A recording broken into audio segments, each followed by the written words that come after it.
को उद्ध्वस्त कर दिया महाराज।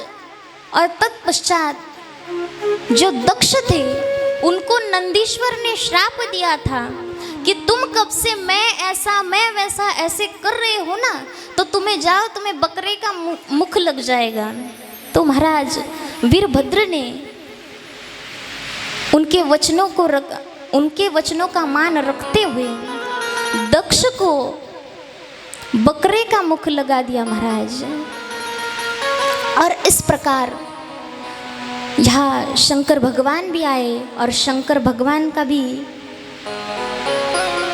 आदरातिथ्य किया गया। सभी देवताएं शंकर भगवान से माफी मांगते हैं।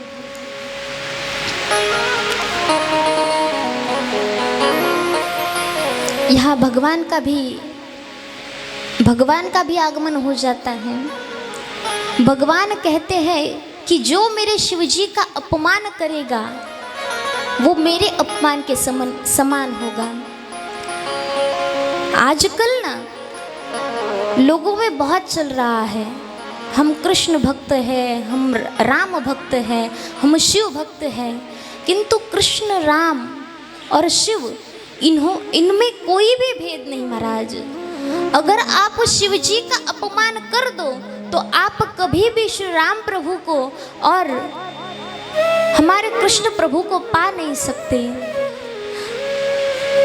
रामस्य हृदयम शिव, शिवस्य हृदयम रामः, ऐसे कहते हैं महाराज। भजन करी महादेव श्री राम जय राम, भजन करी महादेव।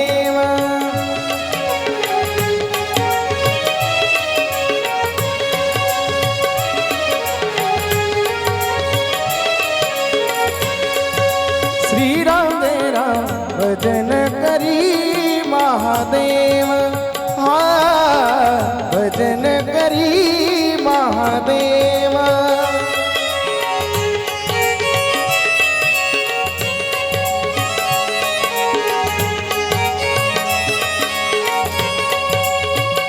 हे राम पूजे सदा शिव, राम पूजे सदा शिव, सदा शिव भजन करी महादेव। श्री राम जय राम, भजन करी महादेव, श्री राम जय राम, भजन करी महादेव।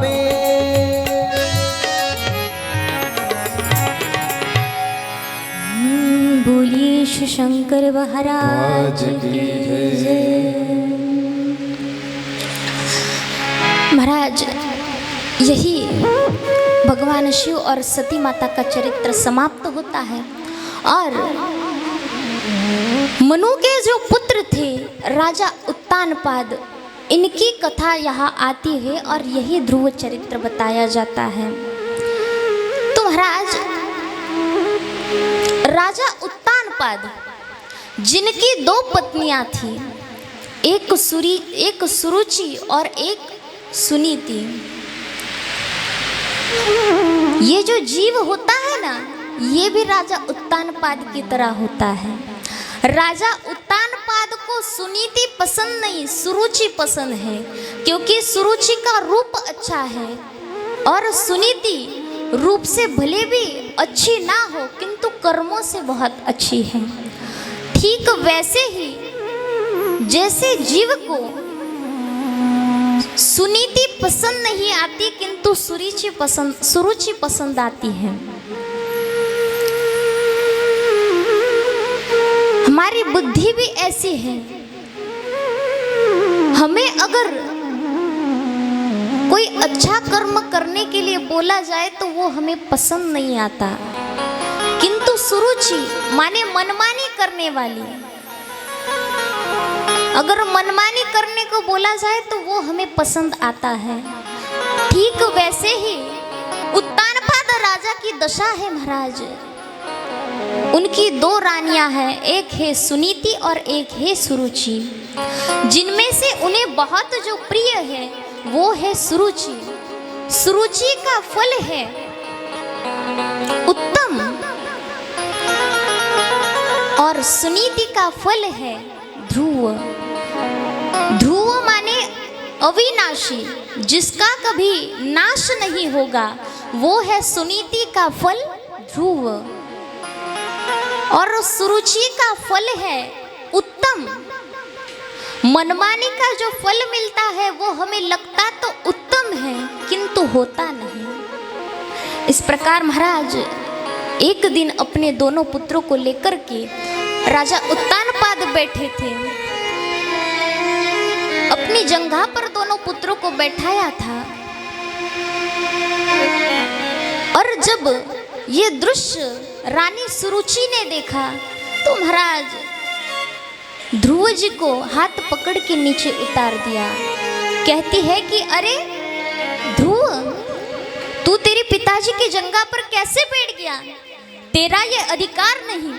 अगर तुझे तेरे पिताजी के जंघा पर बैठना है तो तुझे मेरी कोख से जन्म लेना पड़ेगा। पहले भगवान का भजन कर, भगवान को बता, भगवान से वरदान मांग कि मुझे सुरुचि के गर्भ से जन्म लेना है।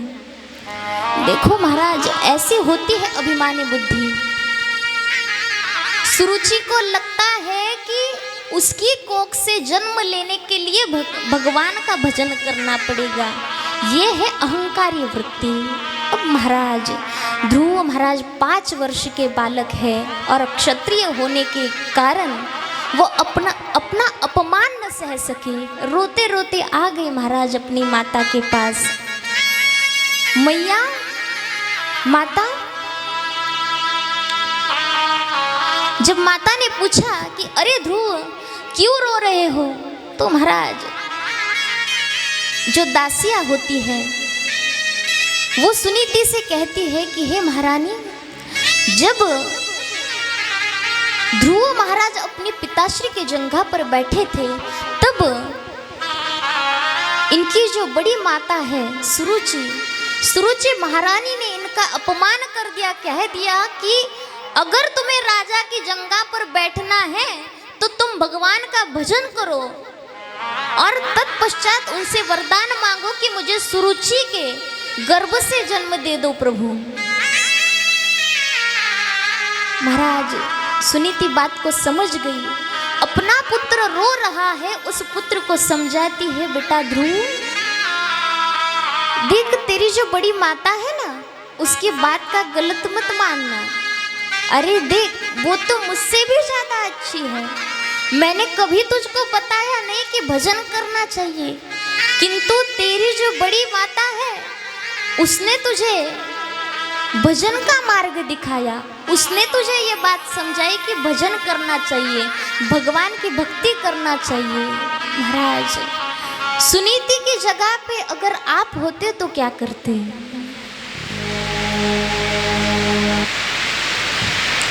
वही सुना के आ जाते महाराज। पर ये सुनीति है, इसे कहते हैं माता। सुनीति अपने पुत्र को समझाती है, बेटा ध्रुव, मैं कभी भी तुझे ये बात न सिखा पाई कि भगवान का भजन कर लेना, किंतु तेरी बड़ी मैया ने तुझे ये बात सिखा दी कि भगवान का भजन कर। तो तूने भगवान का भजन करना चाहिए और भगवान से ऐसा स्थान प्राप्त करके आना जिस स्थान से तुझे कोई उठा न सके, तेरा अपमान न कर सके। अब महाराज क्षत्रिय है, अपना अपमान हो गया तो क्रोध तो आएगा। महाराज चले गए भगवान का भजन करने के लिए। भगवान का भजन करने के लिए चले जाते हैं। अब जब भगवान के पास जाने के लिए अपना एक कदम जब आगे बढ़ाते हैं तो भगवान ने सोचा, इतना सा बालक अगर मेरी भक्ति करने के लिए कदम आगे बढ़ा रहा है तो मुझे भी आगे कदम बढ़ाना पड़ेगा। तो नारद जी को भेज दिया। महाराज देखिए, अगर हम भक्ति करते समय एक पैर भगवान की तरफ बढ़ाएंगे ना तो वो 60 पग चल के आएंगे। तू आवे एक पग, मैं आऊं पग 60, तू करो काठ तो मैं लोहे की गाठ। जब हम भगवान के दरबार पे जाएंगे ना तब भगवान हमारा कल्याण करते हैं। बस एक बार भगवान की तरफ पैर उठा के देख लो, वो जरूर आएंगे, वो भी हमारी तरफ 60 पैर आगे करके आएंगे। भजन के माध्यम से सुनेंगे महाराज। वो तेरी चौखट पे आना मेरा काम है, वो तेरी चौखट पे आना मेरा काम है, वो मेरी बिगड़ी बनाना तेरा काम है। चौखट पे आना मेरा काम है, वो मेरी बिगड़ी बनाना तेरा। तेरे चौखट पे आना मेरा काम है, वो मेरी बिगड़ी बनाना तेरा काम है।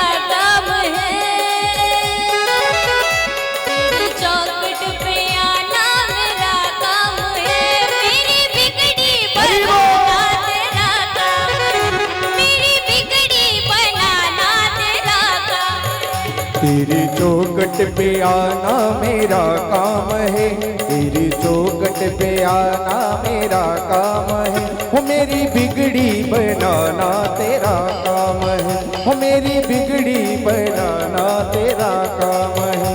तेरी चौखट पे आना मेरा काम है, मेरी बिगड़ी बनाना तेरा काम है।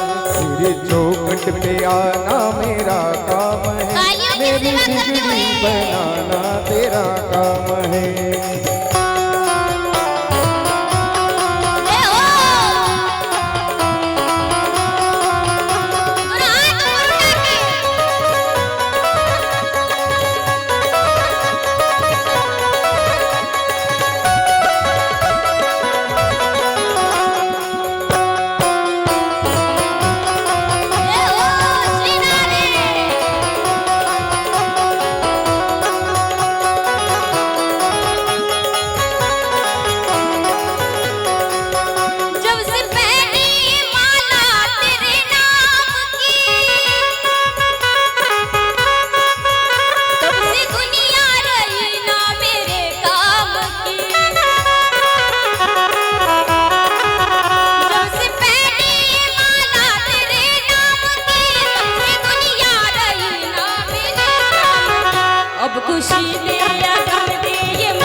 पे आना मेरा काम है, मेरी बिगड़ी बनाना तेरा काम है। तेरे चौखट पे आना मेरा काम है, मेरी बिगड़ी बनाना तेरा काम है।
आना मेरा काम है, तेरी चौखट पे आना मेरा काम है। भजन गाइए, दोनों हाथ बनाना तेरा काम है, ओ मेरी बिगड़ी बनाना तेरा काम है।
तेरी चौखट पे आना मेरा काम है, मेरी बिगड़ी बनाना तेरा काम है। तेरी चौखट पे आना मेरा काम है, मेरी बिगड़ी बनाना तेरा काम है।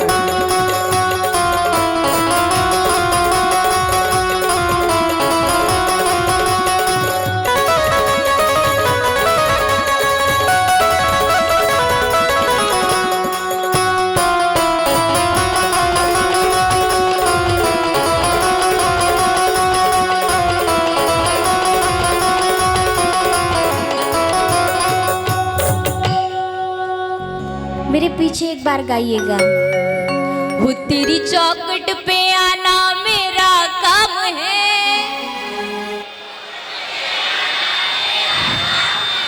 मेरी बिगड़ी बनाना तेरा काम है।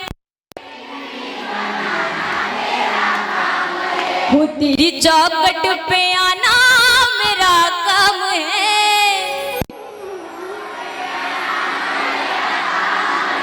वो मेरी बिगड़ी बनाना तेरा काम है। बोलिए श्री माँ की बिहारी लाल की, श्री राधे रानी सरकार की, भागवत महापुराण की। जय जय श्री राधे, जय जय श्री राधे, जय जय श्री राधे श्याम। भगवान की तरफ एक पैर अगर बढ़ा दोगे ना तो भगवान हमारे लिए कुछ भी कर सकते हैं महाराज।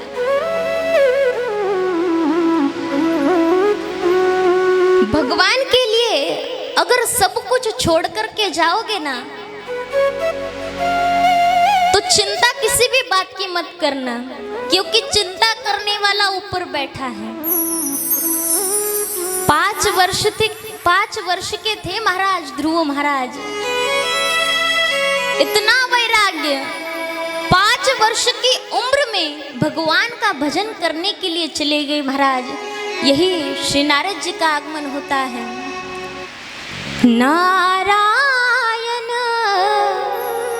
नारायण नारायण नारायण नारायण श्रीमन नारायण नारायण नारायण नारायण नारायण।